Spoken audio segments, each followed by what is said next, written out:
Nobody set up the camera to watch the dog. They set it up to watch the baby. For 22 nights, the nursery footage showed exactly what you would expect: a sleeping newborn, a quiet room. And then someone finally checked the hallway angle. A 65-pound Belgian Malinois had been sitting outside that door every single night. Same position, same time. Nobody had asked him to. Nobody even knew. Nobody installed the camera to watch the dog. They installed it to watch the baby. That was the whole point. A simple nursery monitor set up the week before Jenna brought her daughter home, angled at the crib, recording everything. For the first 3 weeks, the footage was exactly what you would expect: a sleeping baby, a quiet room, a nightlight casting soft shadows on the wall. And then, on the 22nd night, the camera caught something nobody expected. A 65-pound Belgian Malinois had been sitting outside that nursery door every single night. Not occasionally, not sometimes. Every night at exactly 11:47 p.m., he positioned himself in the hallway, facing the door, and he did not move until morning. 22 nights. Nobody knew. His name was Axel. Jenna had adopted him 8 months before her daughter was born, back when her life looked completely different. She was newly single, working long hours as a physical therapist, and looking for something that would make the apartment feel less empty. The rescue described Axel as high energy, highly intelligent, and in need of a very specific kind of owner. Someone active, someone consistent, someone who understood that a Belgian Malinois was not a pet, it was a commitment. Jenna had never owned a dog before. She said yes anyway. The first 6 months were an education. Axel didn't destroy furniture, he didn't bark at nothing, but he watched everything. Every person who came through the door got assessed. Every sound in the building got cataloged. He would stand at the window for long stretches, perfectly still, tracking movement on the street below with the focused patience of something built for exactly that purpose. Jenna's friends found him unsettling. Her mother called him intense. Her neighbor asked once, half joking, if he was actually a police dog. He wasn't, but he had been trained by someone who clearly understood what Belgian Malinois were capable of, because Axel responded to commands Jenna hadn't taught him, hand signals she didn't recognize, positions she couldn't explain. Whoever had owned him before had put serious work into this dog and then surrendered him to a rescue with no explanation. Belgian Malinois are not casual pets. Every trainer, every rescue worker will tell you the same thing. They are working dogs, wired for a purpose, and without that purpose, they become restless, anxious. The breed was developed for police and military work because of one specific combination almost no other breed shares: drive, intelligence, and an obsessive need to be useful. Take away the job, and you get a dog that invents its own. Axel had invented his the night Cora came home, and he had been clocking in every night since. By the time Jenna found out she was pregnant, Axel had already begun changing, slowly, the way a river changes course, so gradually you can't point to the moment it shifted. He started following her more closely. He stopped stationing himself at the window and started stationing himself near her instead. When she sat, he sat nearby. When she moved through the apartment, he moved with her, always positioning himself between her and whatever door she was walking toward. Jenna assumed it was a phase. It wasn't a phase.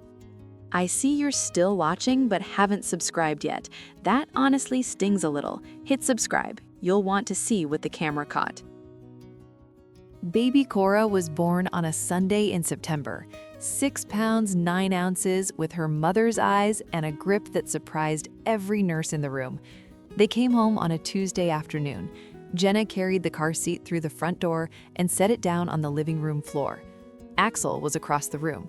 He stood up slowly, walked over with the measured deliberateness of a dog who understood that some moments required stillness, and stopped 2 feet from the car seat.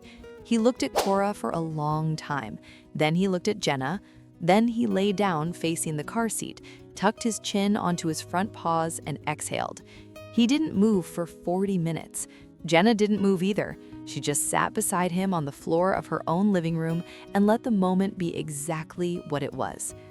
The days settled into a rhythm. Jenna learned to sleep in 3-hour intervals. She learned to eat standing up. she learned that the particular silence of a newborn not crying could be either peaceful or terrifying, depending on how long it lasted.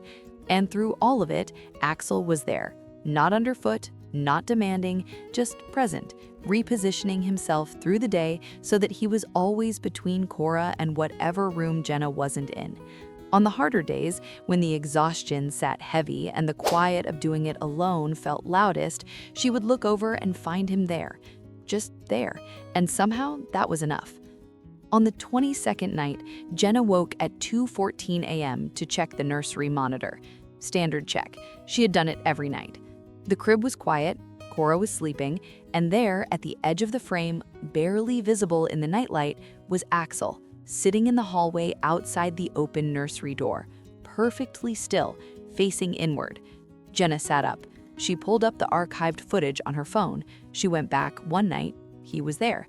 She went back another night, he was there. She kept going. 22 nights. Every single night, at almost exactly the same time, Axel had positioned himself outside that door and held his post until morning. She had been sleeping 8 feet away, never knowing. She watched the footage for a long time. Then she set down her phone and sat in the dark and understood something she hadn't been able to articulate before.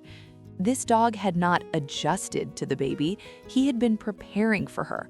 All those months of following Jenna, all those months of repositioning, of watching, of learning the rhythms of the apartment, he had been building a map. And when Cora arrived, he knew exactly where his post was. He had always known. 3 weeks later, Jenna's mother came to visit, the same woman who had called him intense, who had suggested that maybe a high-drive working breed was not the right choice for a first-time dog owner who was also about to become a single mother. She sat in the living room and watched Axel lying beside the baby's playmat, tracking the mobile above Cora's head with the same focused patience he used to track movement on the street. She didn't say anything for a while. Then she said, "He knew before you did, didn't he?" Jenna looked at Axel. He didn't look back. He was watching the door. "Yeah," Jenna said. "I think he did." Not all protection looks like aggression. Some of it looks like a dog sitting in a dark hallway at midnight, night after night, making sure nothing gets through. Axel wasn't loud about it. He wasn't dramatic. He just showed up every single night and did the job nobody asked him to do. Because some dogs don't need a command. They just need a reason. And the moment Cora came home, Axel had his. If you have a dog that seems overly watchful, always positioning itself near the people it loves, don't dismiss it. That's not anxiety, that's devotion. Learn the difference. Trust it.